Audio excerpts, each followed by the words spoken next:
দর্শক শ্রোতা, শেষ পর্যন্ত তামিম ইকবালের কথাই সত্যি হলো। আমি নিশ্চিত সে খুব ভালোভাবেই ফিরে আসবে, সেটাই বাস্তবতা হলো। নেদারল্যান্ডসের সাথে 64 ইনিংসটা যেন এক অন্যরকম পরিবর্তন এনে দিয়েছে বাংলাদেশ ক্রিকেট টিমের উপর। আপনারা দেখেছেন যে বিগত বিশ্বকাপগুলোতে যেখানে কিনা সাকিব আল হাসানই ভালো করে গেছেন, লাগাতার পারফর্ম করে গেছেন, সর্বশেষ দুইটি বিশ্বকাপে সাকিব আল হাসানের কোনো পারফর্মই ছিল না। সর্বশেষ টি-20 বিশ্বকাপে নেদারল্যান্ডসের সাথে জয়টা ছিল অত্যন্ত গুরুত্বপূর্ণ, কিন্তু সেখানে সাকিব আল হাসান তার সেরাটাই দেখিয়ে দিয়েছেন। তিনি যে অলরাউন্ডার, বিশ্ববিখ্যাত সাকিব আল হাসান, তিনি এবার নতুন করে প্রমাণ করে দিয়েছেন। কথায় আছে সাকিব আল হাসানকে বেশি দিন ট্রল করা যায় না, সেটা যেন বাস্তবতা প্রমাণ করেছে সাকিব আল হাসান নিজেই। যেখানে কিনা সাউথ আফ্রিকার সাথে দুর্দান্ত ম্যাচ হারার পরে আলোচনা সমালোচনা প্রচুর বইছে, কিন্তু যতই আলোচনা হোক না কেন, ম্যাচ যদি হেরেই গিয়েছে, সেখানে বাংলাদেশের সুপার 8-এ যাওয়া অনিশ্চিত হয়ে পড়েছে পুরোপুরি।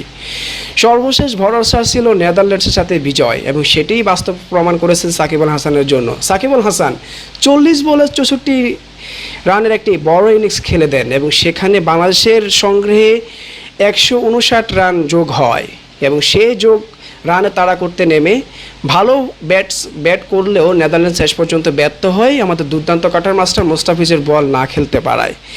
দর্শক শ্রোতা, তামিম ইকবাল সাকিব আল হাসানকে নিয়ে কথা বলেছেন যে সাকিব আল হাসান ফিরবে, খুব ভালোভাবেই ফিরবে, সে খুব ভালোভাবে ফিরে আসবে, আমি নিশ্চিত। এই কথাটি বলেছেন তামিম ইকবাল। যদিও তাদের মধ্যে প্রকাশ্যে সূত্রদামি একটা দ্বন্দ্বের চলতেছে, কিন্তু ক্রিকেট মাঠে সবাই কিন্তু এক, এবং সেই একতা নিয়ে কিন্তু তামিম ইকবাল সাকিব আল হাসানকে নিয়ে এই মন্তব্যটি করেছিলেন। শেষ পর্যন্ত সেটাই বাস্তবে প্রমাণিত হয়েছে। সাকিব আল হাসানের আশা করি, যেহেতু তিনি ভালো ফর্মে ফিরেছেন, এবং ভালো ফর্মে ফেরার পরে কিন্তু সাকিব আল হাসান সেটা ধরে রাখার চেষ্টা করেন।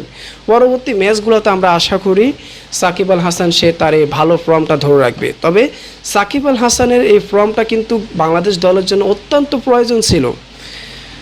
আমাদের প্রথম 3 লর্ড যখন বারবার ব্যর্থ হচ্ছেন, সুম্মা, লিটন দাস, নাজমুল হোসেন শান্ত, এই 3 লর্ডে কিন্তু বাংলাদেশের ক্রিকেটটাকে একেবারে ডুবাইতে আটলান্টিক মহাসাগরের তলদেশে নিয়ে যাচ্ছেন।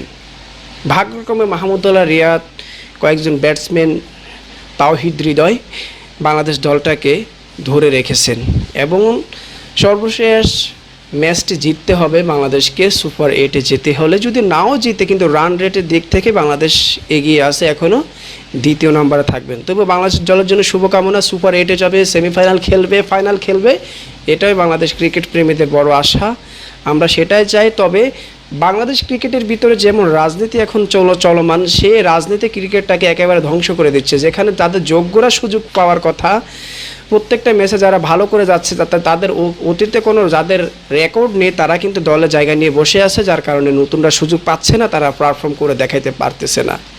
তার অন্যতম বড় উদাহরণ লিটন দাস, সৌম্য সরকার।